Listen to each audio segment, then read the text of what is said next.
All right, everybody, welcome to the Fuel Pod. I'd like to start off by saying thank you for watching tonight or whenever you do watch. And we are transitioning to another account on StreamYard.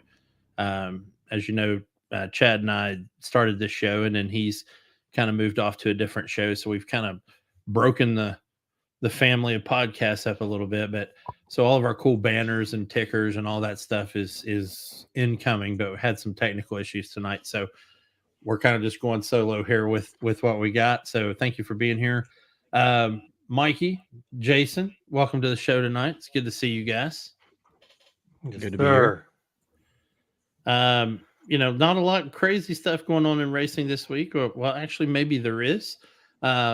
But we're going to start off, and I know the show is 99% Formula One, but there's only one big Formula One story, and we'll get to that later, obviously. But Nothing crazy. we do have Just probably only the craziest thing I've ever seen. Okay, well, that facial expression was worth its weight in gold by itself. But we do have the Dakar Desert Rally going on, and I've hinted at it for a couple years now on the show. It's one of my favorite races year round. 5,000 miles through the Saudi Arabian desert. Didn't start in Saudi Arabia, but that's where we are. It's where we've been for the last few years.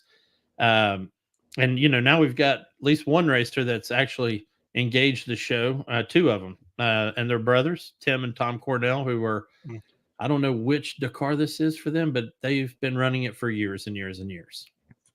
So they're out there in their car tonight or today, actually, I think right now, considering the time change, and running across the Saudi Arabian desert. It's been a crazy race so far. We're only 7 stages in. Tonight, I'm going to kind of go over the first 5. I don't have 6 and 7 prepped, but we'll probably do 6 through 10 on the next show, and then we'll do 11 and 12, which is the last 2 stages on the show following that. But so far, not for lack of entertainment. This has been a pretty wonderful race. As you guys know, it kicks off with a prologue, which was 27 kilometers, and that's basically the show us what you got stage. They still had kind of a tough time. It was a very technical stage, but what it does, and what the biggest part of that deal is, A, it lets them stretch their sea legs, if you will, since there's no sea to be found, and B, it allows them to set the stage for who's starting where for stage 1. They also let out with the amateurs this time, which in and of itself is crazy. So you're heading across the desert and you got the amateurs in front of you, and they're laying down tracks in the sand. Because if you don't know, there's no defined track or circuit at Dakar. You're given a book with where to turn and what compass heading, and it's basically a land navigation course on steroids. So these guys are heading across the desert with a road book, and if they're on a motorcycle, they don't have a co-driver, they don't have a navigator. They've got that road book attached to the handlebars. So, and I don't know if you saw them. It's like a scroll. Yeah, basically. So they're basically scrolling a tablet, trying to get through. Did you see a couple of the bikers that went down where they bent their road book? They're kind of just hosed at that point. They have to follow the tracks. And then we had a couple do some crazy stuff. So for those not crazy familiar with Dakar, Nasser Al-Attiyah is a Honda driver, Red Bull guy. The guy's a legend, dude. He's won so many of these Dakar. He led the cars out after the bikes, but he made a wrong turn at Albuquerque, and it cost him his time. I think he ended up coming in 12th. And Sebastian Loeb of World Rally Championship fame has finished second to Nasser 2 years in a row, and he's never won the Dakar. It's become an obsession for him. He wants to win it, but he's out there as well. And then this is the second year that Audi, and I'm more of a manufacturer constructor guy when it comes to Dakar, because there's 400 and some names to try to memorize, and even I can't do that for sure. But this is Audi's second year in the e-tron. I don't know if you got to listen to that car. I mean, it's obviously a hybrid. It's just across the desert instead of the grinding gears. But it had a decent prologue round leading into stage 1. And for me, stage one seemed to be all about tire punctures, and everybody had them. I think Mhm. Carlos Sainz had 2 or 3, and I'm talking about Carlos Sainz Sr., but he had 2 or 3, El Matador, out there, changing tires at 60 odd plus years old, whatever he is. And that's another great thing about it. You got guys running this race well into their 60s. And it's also a race where it's considered an accomplishment just to finish it. I mean, hell, it's considered an accomplishment just to make it through one stage, because some of these stages are 500 and 600 kilometers apiece. So it's the ultimate test of endurance as far as I'm concerned, ranking right up there with 24 Hour at Le Mans, and some of the other bigger endurance races. But stage one was all about punctures. Mason Klein was a young kid from the U.S. He finished pretty well in the prologue, and when he got up to, they let him get up to pick their spot for the next day. This kid, and I'm sitting there watching it, and I'm going to go ahead and apologize for the statement I make next, but they get to pick where they start. Now, if you're starting a desert race in the sand, it'd be cool to have tracks in the sand for you to follow. I mean, that's a two-edged sword, but it'd still be nice if you don't know what. Right. So this kid gets up there and he goes, "Well, I've never done this before, so I'll just go first." And I'm sitting there and I'm like, "What a fucking idiot, man!" Yeah. I mean, it's your first Dakar. Follow somebody out. I mean, the other guys, the pros, they're pros, because they're like, "Yeah, I'll start 17th," and they're like, "Okay, next guy." And he's like, "I'll start 15. I'll start 40. How many are there in there? 47. I'll start 48." So those guys knew better, but I was proven wrong, and he might not be an idiot. And I'll get to that in a second. But you're the one that forwarded me, because, we all work real jobs. And unfortunately in the US, for some odd reason, the Dakar Desert Rally is not something you can just watch.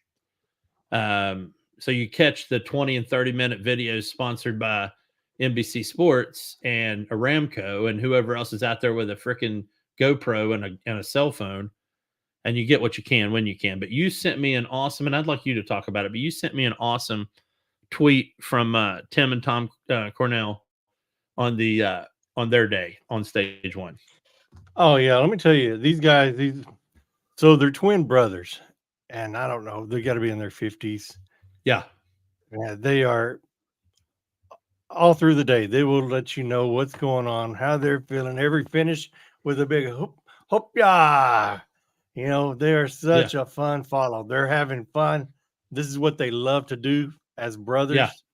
And it's so much fun following them. I encourage anybody listening, and Tom, Tim, Cornell, give them a follow through this race. Right now, they're out of touch because they're in the middle of their 48-hour stage, and I can't wait for them to pop up on the other side and see what has gone on in the last 48 hours.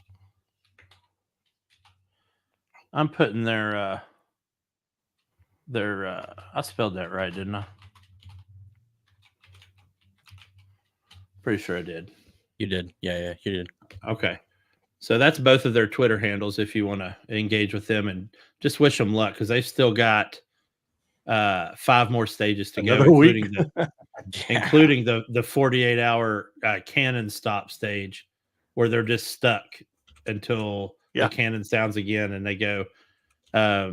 They used to have what was called the hill stage, where basically they're bivouacking out in the field with their car all night instead of going to the bivouac. Which brings up another point, dude. This is the only race where you got guys, they've been duking it out all day for the best time, and at the end of the night, they all stop at this bivouac where all the drivers and service teams go, and they're getting their cars worked on, and they have a gigantic cafeteria / mess hall, if you will, and they go in to eat, and they're hanging out, and they're talking about deeds done good and brave all day, telling their stories from being out there in the field.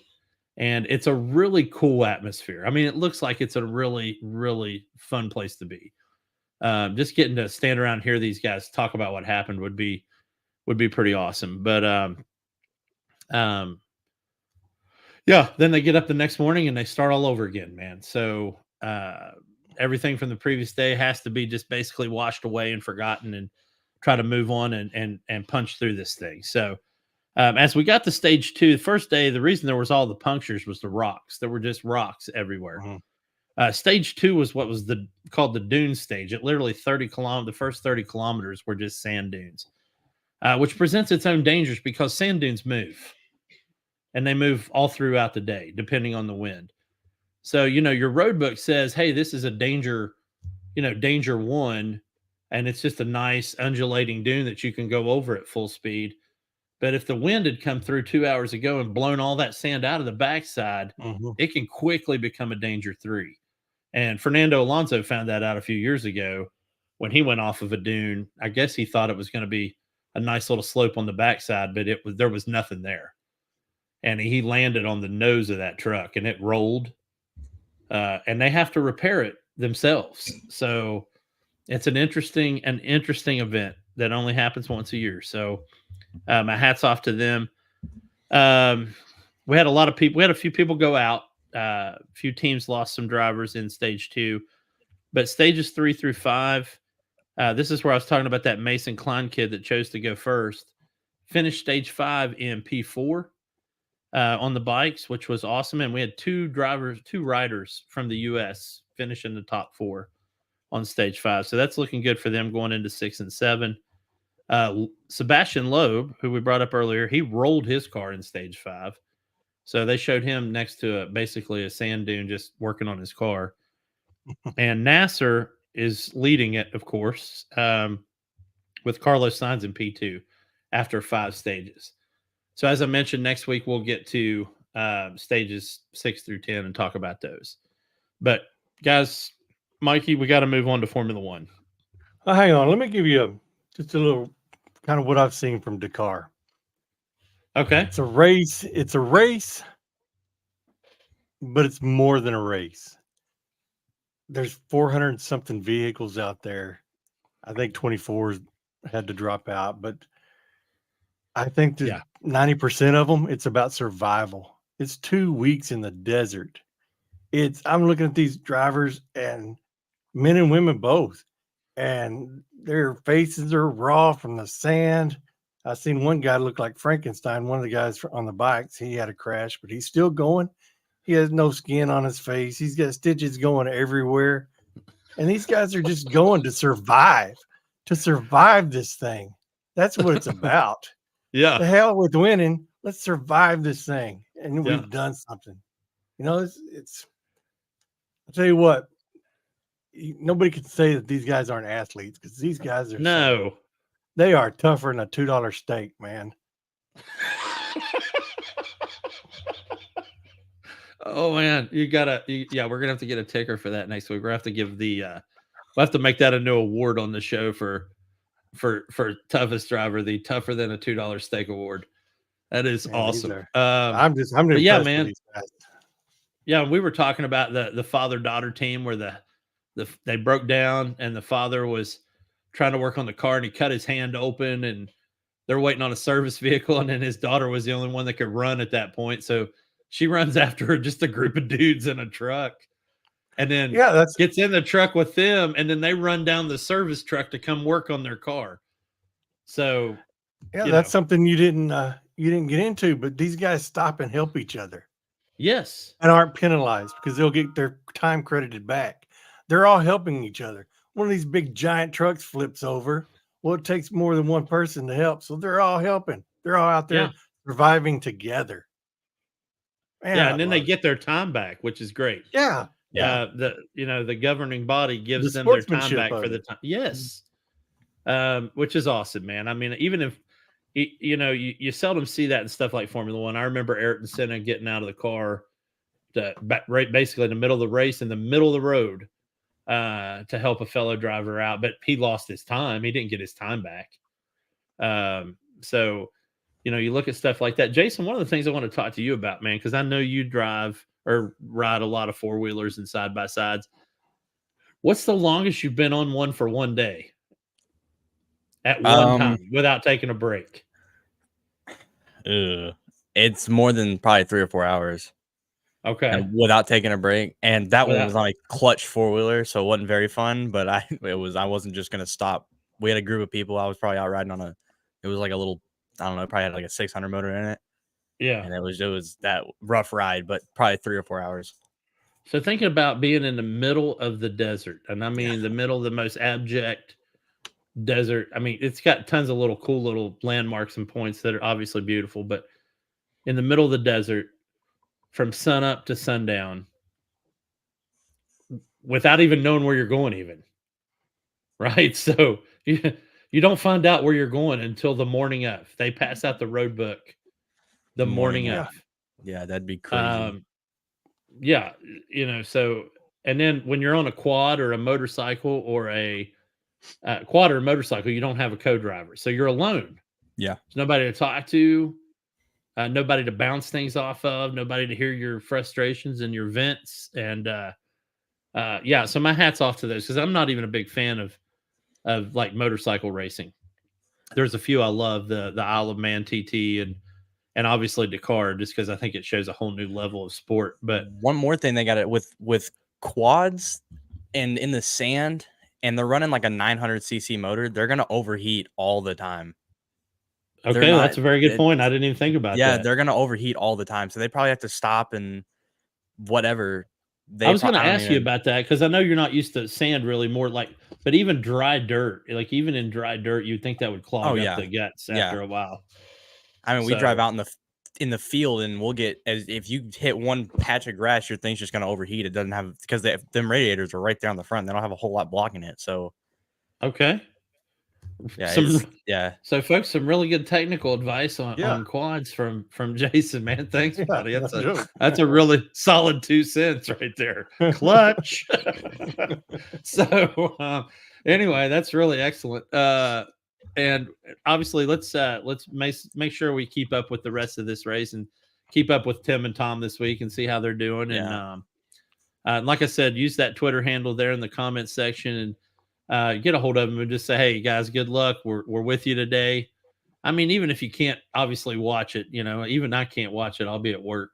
But it's something I'll be thinking about, obviously, those guys heading across the desert. But let's move on to Formula One. And Mike, I think you wanted to open Formula One tonight, so you go for it.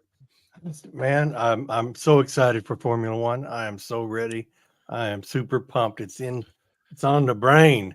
So I was coming out of Walmart. The other day, and there was a bicycle chained up right there as I walked out, and it was kind of a silver gray color and had some teal writing, and my mind immediately said, oh, it's a Mercedes. All right. And I looked up and there's this blue F-150 sitting there. I was like, well, that looks like a Williams. Yeah. Sitting next to it, there was this maroon looking car. And of course, they're no longer, but I was Alfa Romeo. Yeah. I look up to my left, that orange corner, I'm like, oh yeah, there's my McLaren boys.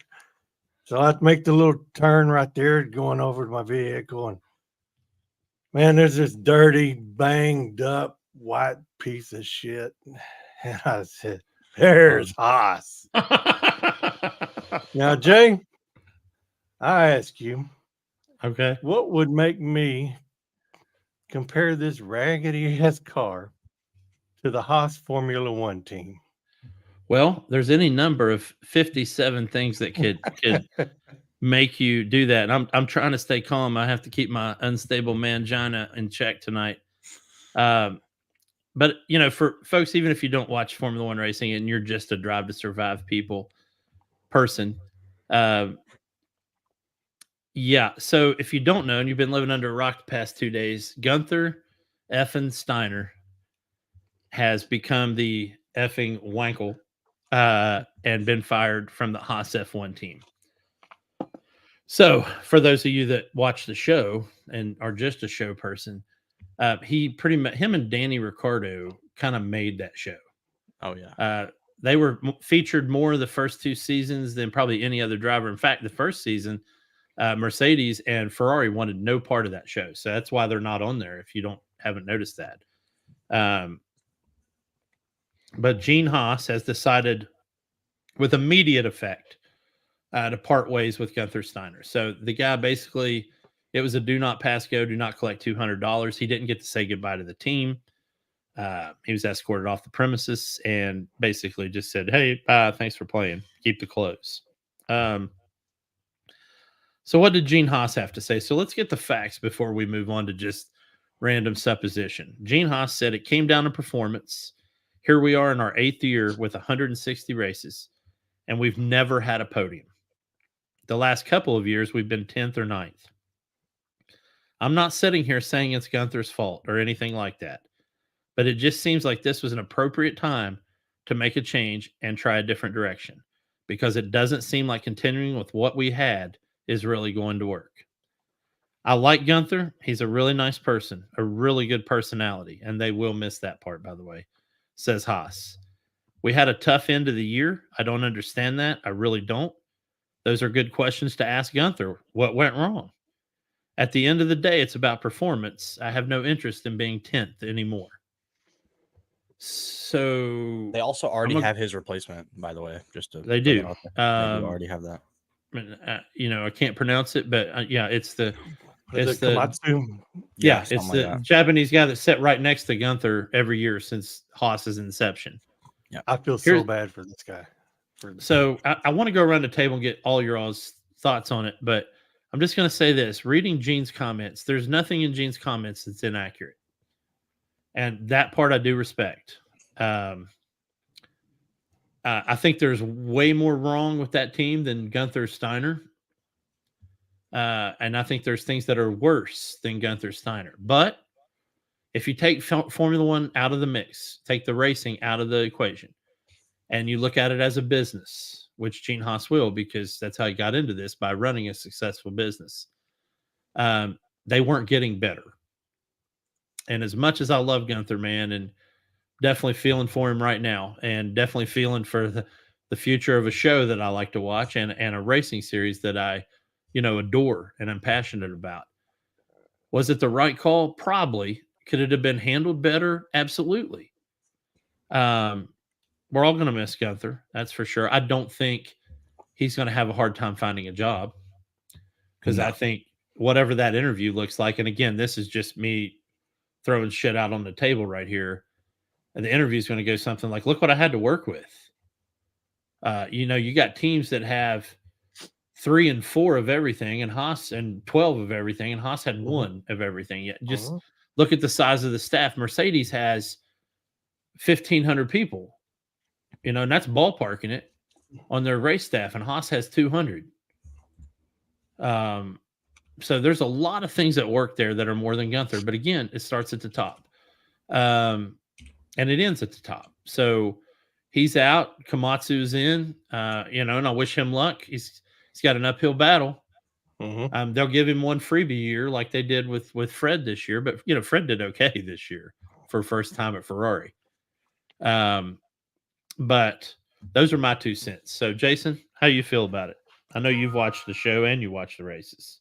I did watch, the show. That I think that's going to be the biggest impact. That's going to change, because we're going into season 6 of the show, season 5, season 6, I think. Yeah, 6, and all 5 we've seen him on there, all 5.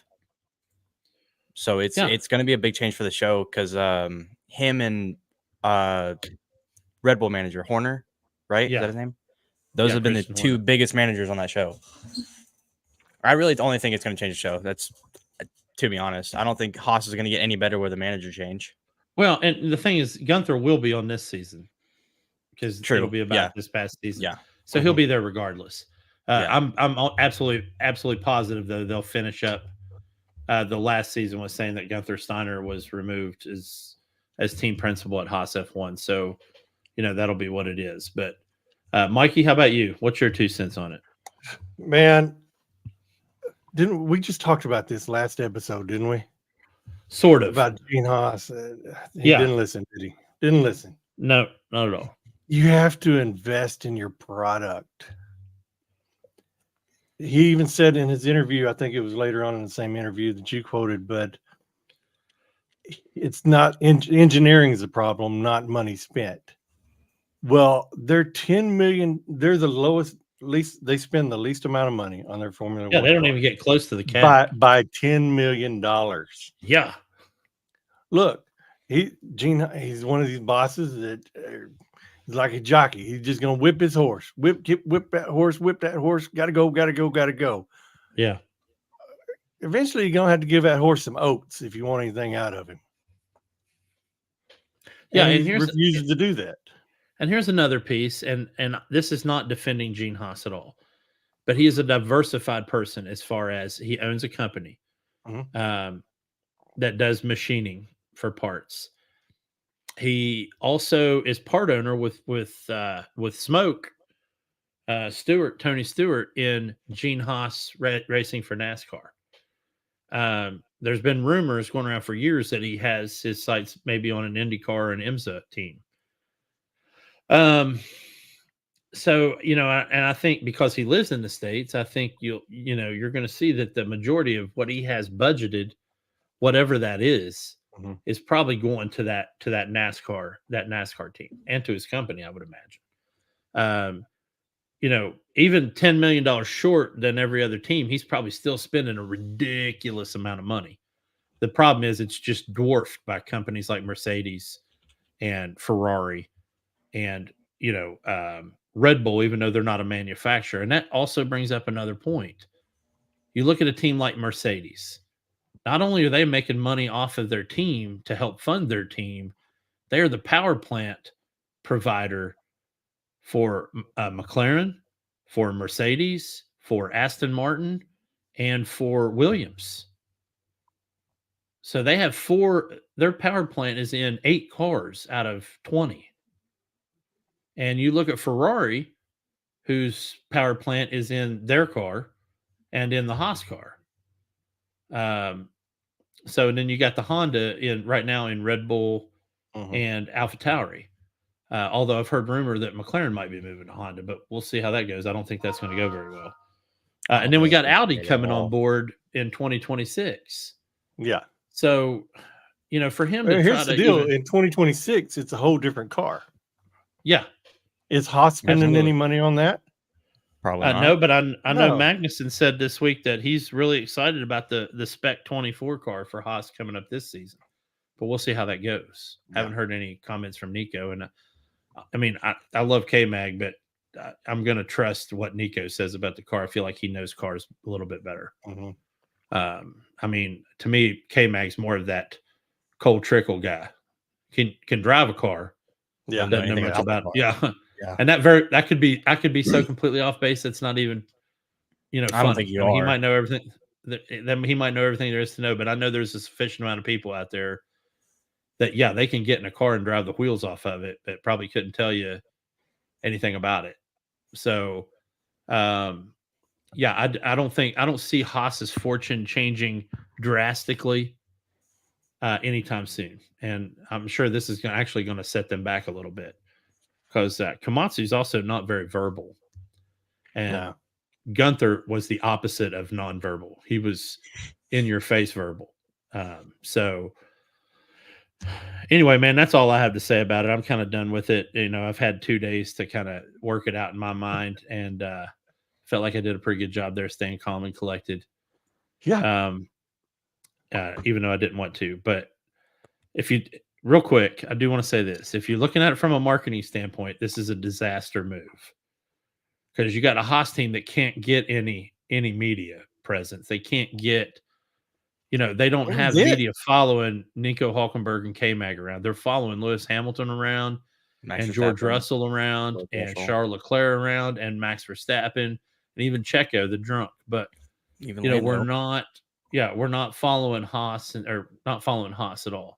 And firing your guy that if you asked anybody that watches the sport, name one person on the Haas staff, they're going to say Guenther Steiner. Yeah. So from a marketing standpoint, this is a disaster. From a performance standpoint, we've got to wait and see. That's my 2 cents. 4 now since I went twice. So. All right, guys. So now we got all 3 of us. We're going to do an edition of Ripped from the Paddock where we pull headlines from the Formula One website. We don't read the articles, or we try our damnedest not to read the articles. And we're just going to comment on what we think this article is about. And these are kind of more of just statements of opinion for us tonight. So I took it easy on all of us. Mercedes, according to Toto Wolff, Mercedes will change almost every part on their 2024 car to take the fight to Red Bull. My only comment is they better. Yeah. So what do you guys think? I don't think there's anything left. I think as an apology, I think they took Lewis and George out to the desert with their 2 cars and said, "Have your way with them," and Yeah. there's nothing left. But you said it last week. Yeah, everything's going to be changed, and it will be 20 Red Bulls on yes the grid. or no with Mercedes. Yeah, Either you're right. they will be No there middle ground. or they will be far from there. Yeah. Might Jason, actually what have do a you chance- think? Might actually have a chance at Verstappen if they change the entire car. It'll be Yeah, the same. I mean, and- it'll basically be the same car. It's just gonna have different They livery on had it. some good stuff this Yeah. past year. There was a couple of high points. I felt like, and this may just be opinion, but I felt like their tire deg wasn't as bad as some of the other teams. Nobody has worse tire deg than Scuderia Ferrari. Those guys can burn up tires better than anybody I've seen. And Haas had a great one-lap car. I mean, a great one-lap car, but couldn't figure out how to go the distance. McLaren started out, I mean, absolute complete ass, and then they completely turned it around. But with a car that had almost identical side pods to Red Bull when they turned it around, and Aston Martin did the same thing. So I'm not picking on McLaren and letting Aston Martin off the hook, Mikey. They both ended up with pretty much identical. Even Ferrari changed theirs from the bathtub side pod to the more of the drop down side pod that Red Bull is using. A lot of people accuse Ferrari of copying Red Bull's underfloor by the end of the season, which showed immediate dividends because they started doing better. They actually won a race. Lest we not forget, Ferrari is the only winner of a Grand Prix last year that wasn't Red Bull. In fact, they made Red Bull look like shit at Singapore. Yeah. So I imagine there's a lot of videotape watching of because all the teams did better at Singapore. Red Bull, I mean, that was like a kryptonite rock in the face, man. They they did not look good at all. Right. So imagine everybody's watching that race trying to figure out why were we good? Why were we better than the RB19? So anyway, that was that article. The second article for our Rip from the Paddock. Every mistake gets criticized. This is what Alex Albon had to say about his struggles at Red Bull and how they made him stronger. And this is a cool one for me too, because I know you came in from Drive to Survive, and so did Chad, and a lot of Jason as well. And you saw that season where Albon took Gasly's place at Red Bull after Gasly got fired. Everybody knows that's the hardest second seat in all of Formula One is driving second seat at Red Bull. And I know you and I just over the past few weeks have given Checo so much shit it's not even funny. Yeah. But I look back and I think when Gasly moved into that seat, and man, I was excited because I like Pierre Gasly, and I was excited for him, and he got stage fright, man, and just blew it. And then so he gets basically literally inked out of a picture, and they Photoshop in Alex Albon in a Red Bull uniform, and Alex Albon takes the seat. And then Albon had a couple of tough goes from Lewis Hamilton, but it basically ruined the rest of his season. He got spun out, I think, twice during his takeover in the second seat at Red Bull, and he couldn't perform. But I think if you really wanted to really dig deep and say who was the most improved driver in 2023, he would have to be on your short list. Yeah. I mean, he's basically in the Williams version of a Haas. And they made the car a little bit better for him, but I mean, he drove the tits off that car. Yeah, he absolutely showed that he can be fast. He can be as fast as the leader at any point. He, I think it's going to lead to big things for him. I really thinks he's got a bright future. Yeah. How you feel about Alex Albon, Jason? Never really cared for Alex Albon, to be fair. Okay. But to be fair, yeah, I mean, to be fair, I've never really cared about Alex Albon. well, if Chad was on here tonight, you and him would be buddies. He can't stand Alex Albon either. Yeah, I don't. So Yeah, it's and I get he's probably going to get a lot of help, or he probably got a lot of help from it. But I didn't like him. I didn't like him that season when he was on Red Bull. So yeah, my guy that I don't really like, and there's no reason behind this. He's probably the sweetest guy on the planet, man. I just Sargent don't like him. No, Esteban. What? Esteban No Ocant. way. Esteban Ocant. It gets my vote for. I don't know why, man. It's just something around the house about him. I just don't like the guy. And Esteban, if you watch this, I'm sorry, man. If I'm way off base, then I will change my tune. But you'd have to like literally engage this show. Has he ever done an interview? No. So yeah, and I would gladly have you on here and let you tell your story, buddy, and change my mind. But I don't know why. It seems weird. I don't know. You just seem like sometimes you get overly aggressive, and I'm not saying other drivers don't, but I don't know, dude. I don't know how to tell you. I'm not a big fan. I don't have a problem with Esteban, but yeah, I mean, I don't like Oscar Piastri either. And I know he's going to be great. And I just do not like the guy. And some of it had to do with the stink he put Alpine through. Yeah. And I thought that was a shit deal, even though that was probably more Zach Brown than Piastri. So I get it. I realize this is just my opinion, but I'm just not. Lando was one of the guys I used to not like, and he's starting to get some points with me. And I think a lot of that's just maturity and age. Yeah. I'm starting to come around on Lando. I'm not saying I'm going to become a McLaren fan tomorrow, Mikey. No. But still, I think my favorite drivers will always be Alonso and Carlos. But anyway, yeah. So last article, Verstappen admits McLaren could be very strong in 2024 following impressive turnaround. I'm setting you up for this one, Mike. It sounds great. I think it's a bit of a stretch. I think Red Bull's still it's a big stretch ahead up until 26. I think 26, the new specs may even up the field a little bit, but I think Red Bull is just years advanced. Okay, so let's consult the Holy Scriptures, where you have chosen to go with McLaren coming in P3 this year. So you're just saying they're not going to beat Red Bull? No, they won't beat Red Bull. Okay, well, who's beating Red Bull though? I don't think Verstappen was saying they're going to beat Red Bull either. I don't think anybody in their right mind is saying that. No, but I think at this point, everybody's decided to just discount Red Bull. So it's literally P2 through 10 at this point. Yeah, that even matters. Yeah, I actually have McLaren finishing P2 in the Holy Scriptures. So I don't really know where I have anybody finishing anything. Yeah, you didn't make it to the prediction show last week. So we'll have to lock yours in before the season starts, and I will add you to the good book here. But yeah, so basically I'm just going to do the top three. So I have Red Bull, McLaren, Ferrari. Actually, I'll go P4 and say Aston Martin. And then you have Red Bull, Ferrari, McLaren, Mercedes, Mikey. So yeah. You also have Piastri as your biggest surprise win. Shocker. But anyway, so that's that. So my two cents on Verstappen and McLaren, I think he's saber rattling.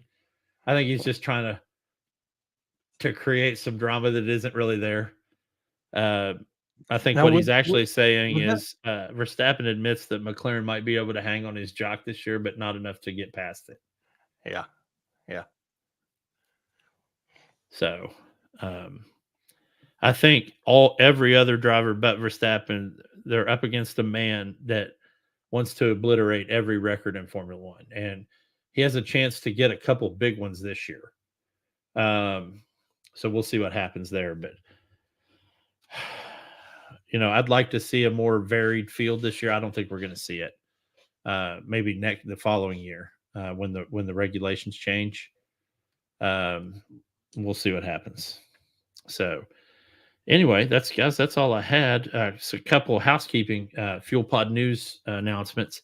Oh yeah, real quick, I forgot to go over this, but we are going to be doing the actual, instead of just the Let's Play, we're going to be doing the fuel pod using the actual Formula One fantasy from F1 site this year. If you want to be part of that, just send me a message or send Mikey or Jason a message on Twitter.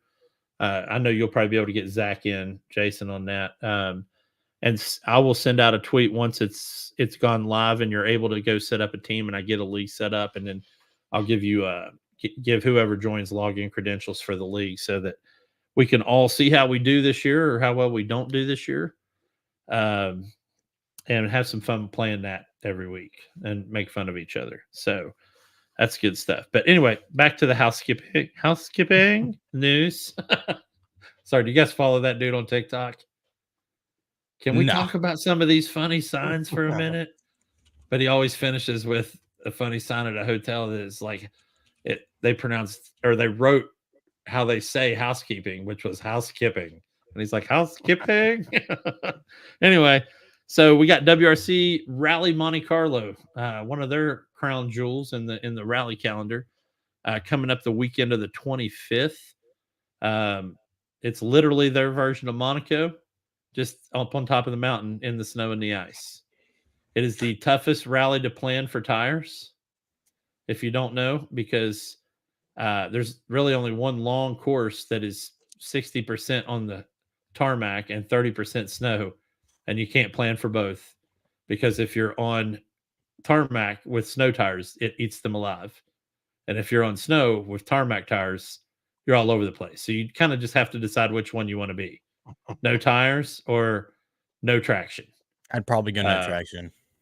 Yeah, I usually go no traction as well. And I usually cross mount with hards and softs on either side when I play it on WRC. But it's either way you look at it, it's a complete disaster of a stage. But it is like the actual F1 race. It is a beautiful rally, the way they wind through those hills in southern France. So anyway, that's coming up. NASCAR has the Clash at the Coliseum coming up here. Back in the day when Mikey and I were Jason's age, and even a little bit later than that, even NASCAR always opened with the Daytona 500. I think is the crown jewel of NASCAR. Yes. And now we've got this stupid Clash at the Coliseum, which is literally in the LA Coliseum. It's in a football stadium, and which is not small. It is so small. And you were talking about, quads overheating. These cars overheat. They never get up to speed, which just makes the engine run even hotter. They burn through brakes. They burn through tires. They can't keep from making contact. It's actually worse than Bristol. The drivers don't even like the race. So I wish it would go away, but that one's coming up. They're getting choked out by fumes. Yeah. And then, Mike, I think you have one announcement from WEC, right? Daytona. Rolex 24 is the same weekend as the Monte Carlo rally on the 25th or 28th. Next weekend is their practice and qualifying ramps up. Have you ever watched it? Bits and pieces, but never really paid attention to it. Since I've really gotten into endurance racing. Yeah. I'm really intrigued and really going to stay with it. I think USA is going to have 13 hours of coverage, so should be able to watch quite a bit. It doesn't have the pomp and circumstance of a Le Mans, as far as the heraldry and all that stuff. But man, you'll definitely get Spa 24 vibes watching it. Yeah, especially at night when they get to the night round portion of that race. It is a fun one to watch. For the chunks you can watch on TV, it's an absolute good time to watch. And like I said, you'll definitely get vibes from both of the other 24s, the Spa and the. Oh yeah, and from playing you turned me on to ACC racing. Yeah, I've been playing it, and I've expanded my races and what I'm doing to where I'm going from day to night now, and you can tell the difference of how the temperature drops. And your car is completely different. Yeah, it's sliding all over the place. Yeah. and it's really helped me understand more, and it's really intrigued me more to really get into endurance racing. I'll tell you what, man. You want a good indicator of what it's like switching to night racing? Just slide 2 wheels off into the grass at night, and that Yeah. condensation and that dew has hit that Uh-huh. grass. Yeah, Yeah, you don't you're those gone. tires. Whatever tires are in the grass are just doing the, and Yeah. the other ones are driving. So it's um, it's interesting no matter what. Not Daytona, you don't have you hardly have any of that. The way the infield, because you're basically doing a little bit over half of the regular oval before you cut in and Mhm. hit that middle section. Now, that middle section's got some absolute beasts of corners in it. It's Yeah. got 2 for sure. And it's got that crazy long stretched out chicane going into a pretty hard braking zone. But yeah. And then it's got a weird uneven where you're coming off the infield to hit back onto the oval. So you're going from that flat straight into that bank. And that transition is just ugly. Probably brutal, Super yeah. ugly.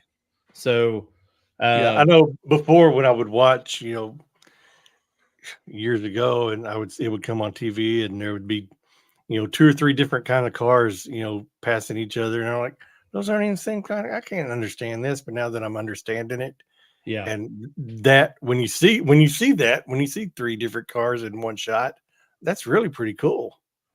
I'll tell you what's funny, and it would be cool to feel that, to know what that's like, that stress. But I don't know what's scarier, being like a GT3 car with a hypercar behind you, or being the hypercar coming out onto a flat out section at 200 and some miles an hour with, a whole big bunch of GT3 cars in front of you. Yeah, Because the that's what pit I was so strategies are different. Because the pit that's what I strategies was are so different. impressed Yeah. with. The last WEC race of the season when the Dames got on the podium,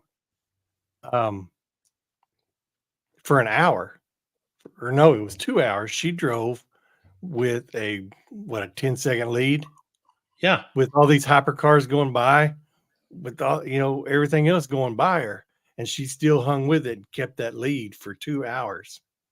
Yeah, I don't have a problem admitting I'd be scared to death seeing those, because you see those headlights hit, Yeah. from ever how far back you see them, and then right like that they're on you, Yeah. and you're just like, man, I hope I'm not in their line. I really hope I'm not in their racing line. But if you got 2 hypercars fighting for position, one of them is not going to be on the racing line, because if you want to pass a car, somebody's got to decide not to be in the racing line. That's your only choice. The other choice is driving right up their ass, and that ain't going to work either. So commit. Yeah, you got to commit. Gotta commit. Yeah, Jason brought up the Gran Turismo movie is on Netflix. So if you didn't get a chance to watch it in the theater or on, I think it's on HBO right now too. HBO it's and on Netflix, yeah, it's on Netflix right now. So definitely watch that. One of the biggest things I think Jan Mardenborough learned was that when you're going to pass, it's the shit or get off the pot situation. You've got to commit. Good, bad, or ugly. You got to figure that out, or you'll never get up there. But anyway, guys, that's all I got tonight. Wonderful show tonight, fellas. A lot of good stuff. We're probably one of maybe 2 podcasts that actually bring up the Dakar Desert Rally, and I feel like those guys don't get enough respect. And to be fair, go ahead and say it, Jason. To be fair, that's all you. That ain't me. That's all you. So, it's you can't have an audience. That's another thing. So these guys are eating some serious humble pie, because racers are divas, no doubt, and now they're heading 5,000 miles across the desert with no audience.